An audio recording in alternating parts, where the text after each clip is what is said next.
before, and I've done it a number of times since. So they get you to the edge of the plank and they count to 3, but you could count to 3 100 times for some of these people before they go, because they're not allowed to push them off, right? And but if you go tandem, you know damn well, you don't know damn well, you're thinking this guy's going, so there's only one count to 3 and you go. That's the incentive, right? Because he's dragging you off.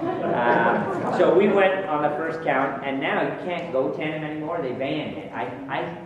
I think maybe people were banging into one another, but I got it for half price. But the really funny thing is, now, the last time I went was in Queenstown, and it was $250. So not cheap. It is a license to print money for these guys, because they are lined up to do it. $250, I got a DVD, like tourists, right? I got the t-shirt, I got the certificate, I got the jump, I got everything. And can you see the person right there? Yeah, you can kind of make it out. Some jumps are bigger than others, and statistically, I guess they say you get 80% of your bounce back, or you get 80% of your jump back on your first bounce, so that's a bonus. Like I tried to justify the $250. But now there are more than one actually. There's a couple sites where you can go for free, but there's a catch. Do you know what the catch is? There's no road. That should be free then. That is a good one. I'm going to use that. No, that's not it.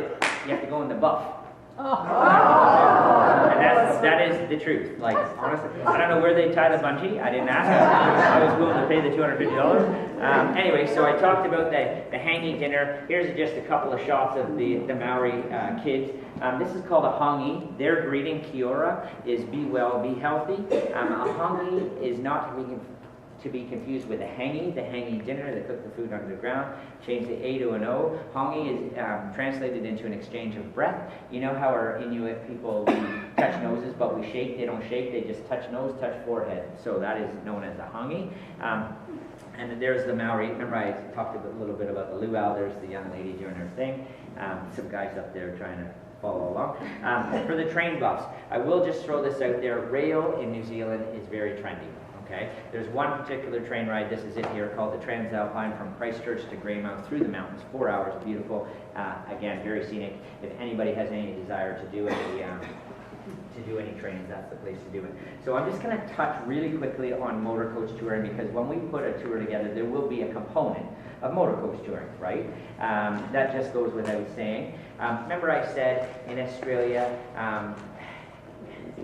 Richard Branson is there, so it's cheap to fly around domestically. So what we will likely have is an itinerary that does sort of a module, and we call it the modules, little city stopover in Sydney, maybe fly you up to Cairns, fly you over to Ayers Rock, because it's the way to do it. It's a big place, or you'll be there forever to see it all by ground.